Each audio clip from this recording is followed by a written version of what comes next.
What is up, Hardcore Nation? It's Hardcore Christopher here, and tonight I'm going to be reacting to 10 video game bosses with ridiculous final forms. Now this is by What Culture Gaming. Yep. Now this is by What Culture Gaming. There we go. And let's get right into this. Hello all of you lovely people, Jules here for WhatCulture.com, and I've got just one thing to say to you. You haven't even witnessed my true final form! With maybe a tweak here and there, this is pretty much the calling card of any proper villain, right? I mean, you might have just won a lengthy battle, but with an evil glint in their eyes and an utterance of this uber-popular phrase, the big bad in question will suddenly just get, well, bigger and badder as they explode through their own skin and become a beast of pure destruction. Basically, think how Ganon lives his life, endlessly transforming from badass to badass, and sometimes pig badass, the absolute swine. Yes, not all transformations are made equal, and while you might see the likes of Cell from the Dragon Ball franchise morph into something as deadly as he is handsome, there are many bosses who don't exactly cut the mustard when it comes to trying out their new skin suit, so let's take a look at them today. So with this in mind, I'm Jules, this is WhatCulture.com, and these are 8 video game bosses with ridiculous final forms. And remember, I've said ridiculous, not terrible, just that they elicited giggles more than spine-tingling chills. Number 8, Dahaka, Prince of Persia, Warrior Within. Sometimes a video game boss final form is ridiculous not because of what it looks like, but because of how utterly useless it appears to be. And this is such the case of Dahaka from Prince of Persia Warrior Within. On the very literal surface, this beast is utterly intimidating, a hulking mass of jet black armor, immeasurable might, and a cheeky tentacle thrown in for good measure. Dahaka is an enemy that makes its presence known and constantly hounds the prince throughout his adventure. However, this leads to a moment which is so underwhelming that it's actually comical. After powering up his weapons enough to deal damage to the beast, the prince carves apart this armor and pushes it off the ledge into the raging waters below. Suddenly, though, the water turns black, energy crackles from beneath the surface, and Dahaka bursts forth, but this time as a huge demon with monstrous appendages. Oh boy, better get ready for a fight. No, wait, no, where's he going? Where's he go? That was it? He was only on screen for about 5 seconds? Honestly, this thing is such Sounds like such a pushover. a waste that it's laughable. Number 7, Magi the Magic Researcher, Legend of Dragoon. Finally, I have found a reason to talk about the almighty Legend of Dragoon. This PS1 cult classic has gone so underappreciated for so long it is almost criminal. And for anyone with even a slight interest in JRPGs, you owe it to yourself to give this one a go. It is brilliant. It's an excellent, often spellbinding experience with a brilliant combat system, an outstanding level of detail, and charming characters left, right, and center. It's also wildly hilarious and Is this based off of Final Fantasy? places, which brings us to the case of Magi the Magic Researcher. Now while this fellow isn't a boss in the traditional means, he sure does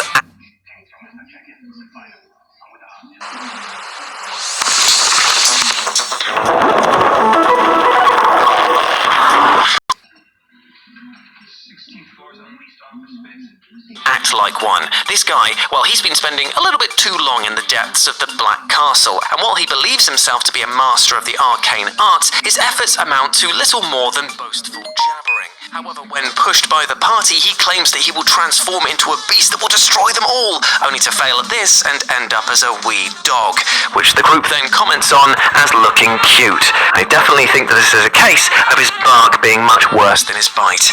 I'm sorry. Number 6. I would actually love to see that transformation. Would be funny. You know, you're all intimidated and then he just turns into a dog. Wally Warbles, Cuphead.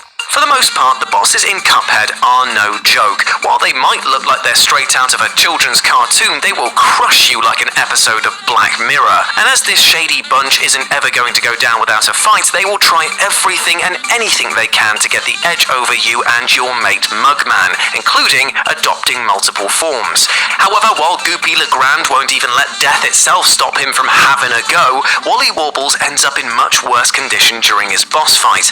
After you've smashed a party his house and killed his, child. I mean, don't think too much about that one. You then have to take on Wally, who's being assisted by two medical-themed birds. An air ambulance? I'm sorry, I'll stop making these jokes. It's a far cry from the feathered foe who tried to cover the screen with blue razor-tipped death, as now Wally either spits out literal garbage for you to avoid or just dies as his heart leaves his body for a short while. Just give it up, mate. This is just embarrassing. Number 5. Cat Bowser, Super Mario 3D World. When one thinks of... Please tell me you're kidding me. Okay, well, they're not $800. Truly iconic video game villains, Bowser is going to be near the top, if not being the pinnacle of that list, and you know what, that's with good reason. This spiky brute has been the bane of Mario's entire career, constantly abducting Princess Peach or ruining everyone's fun with his desire to rule the galaxy. Plus, you know what, his design is just outstandingly cool. That being said, he's had a few duff appearances across the years. For example, the fear of seeing his junk exposed by tipping his bathwater in Super Mario Sunshine was actually deadlier than anything that he could do to the player, but this was nothing when compared to Cat Bowser from Super Mario 3D World. Because, I mean, how can you take a monstrous evil seriously when their ultimate form is something that looks this adorable? I mean, look at the pose he makes. It was as if Nintendo wrote him off as never being threatening ever again. Now, the subsequent boss battle itself is pretty challenging, but it's always punctuated by the fact that Bowser, the greatest evil of the land, looks like Hello Kitty has done him a makeover. Number 4. True Ogre, Tekken 3. When it comes to fighting video games, it's often the case that the final boss is going to whip out some absolute... I've never played Tekken 3. I've played Tekken Tag Tournament 2, which I have. But as far as any other Tekken game, no. So I'm not so sure. Stonking final form and will likely include special attacks that either kill you in one hit or are completely unblockable. And for some reason we tolerate this. I mean, maybe it's likely because it's then that much more satisfying to batter them into submission. But you know what, there are some times where we've absolutely curb-stomped the final boss in question, no matter how powered up they claim to be. Take True Ogre, the final form of Tekken 3's mashup of Perfect Cell and the Incredible Hulk, who is the self-professed god of fighting. And you know what? In his first phase, he might well be able to claim that title, as he boasts a bevy of moves which can and will wipe the floor with you. However, after you've slapped that smug look off his face, he transforms into a literal monster. With elongated arms, massive claws, fire breath, and a hulking frame, True Ogre sure looks the business, but he's ludicrously easy to beat. His sluggish wind-ups and large body means that he's easy to tag and even easier to juggle. In fact, so notable is his drop-in challenge that he routinely makes the top spot for easiest Tekken boss characters ever. Ouch. Number 3. Jasper Bat Jr. No More Heroes 2. When it comes to boss battles, the No More Heroes series does not mess around. They made a second No More Heroes? I only know of the first one. Each of them is a perfectly crafted experience that will push Travis and the player to their utter limits. Often the bosses are incredibly well designed, have unique elements to their fights, and will leave you with a massive dumb smile on your face come the incredibly bloody end. Jasper Bat Jr. also follows these tenets. However, his defining feature is also that he's a huge cunt. Beginning the fight by taunting Travis with the severed heads of his friends, don't worry, it's actually just a freak-out method, this bold little brat floats about the screen in some weird hovercar/workstation. Upon downing this, he'll then power up immensely with a super serum that turns him into a walking tank made of muscles and cheap moves. This is an incredibly difficult stage to get through and may well see you getting KO'd 9 times out of 10.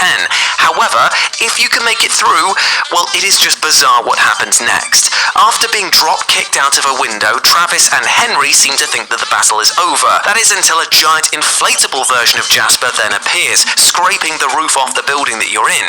The fight that takes place after is an absolute joke, with Travis easily being able to... They're not real jihadists. Can't even take the time to detonate the suicide vest. They still ready to build in a blow.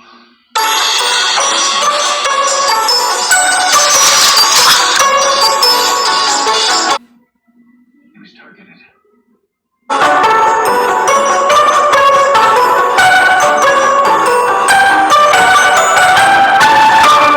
want him dead now. 7 in the count. his moves. In fact, it's so laughable that Henry straight up leaves the fight while stating that he won't battle that because I've got standards. Number 2, Pokey/Porky from Mother 3. This little piglet is one of the main antagonists of the entire series, transcending from being just an annoying neighbor to the leader of a cult. What's Mother? Some know down in the comments below. And finally to the right-hand man of Gygus in Earthbound. In Mother 3, he resurfaces again, but this time he's gone through some pretty disturbing changes. He claims that his constant time travel has made him immortal and given him access to some pretty mean psychic powers, both of which make up for a slogfest against him where it's unclear if you can actually defeat him. However, through grit and some plot-centric gubbins, you appear to have gotten the best of this little runt. That is until he unveils his final form. Pulling from the ether an absolutely safe capsule, Porky ducks inside and begins to taunt you, because this device is completely indestructible and nothing can harm him, meaning that he wins, right? Well, it turns out that he can't do anything from within the capsule either, and thanks to his immortality means that he will now spend the rest of time itself locked within this cage. It's a depressing, deflating, and altogether disturbing end indeed. And number 1, Oogie Boogie. That sucks. Kingdom Hearts. When it comes to quality bosses, the Kingdom Hearts series has them in spades. From conflicts that are so wrought with emotion that they genuinely feel like you're losing something of yourself to them, to that epic and one-of-a-kind moment where you squared off against Sephiroth in the Athens arena in the original game, Square Enix knocked it out of the park time and time again. That being said, when it came to the boss battle against Oogie Boogie, the team kind of dropped the ball with this final phase because, well, it absolutely sucked. The first sequence is a genuine thrill ride as Oogie traps you in a devious game show-esque device that sprouts numerous different traps depending on which section of the gaudy platform that you're fighting on. It's a brilliant blend of his character's love of gambling and the horrible tricks that he plays on those that make deals with him. However, his second form, which sees him grow to and then encompass the size of an entire mansion, removes everything challenging about the fight. And I mean that literally, seeing as he can barely move, and his attacks are so weak here that somebody figured out that the regular enemies in this stage end up doing more damage. Pretty pathetic, all things considered. And there we go, my friends. Those were 8 video game bosses with ridiculous final forms. I hope you enjoyed that, and please...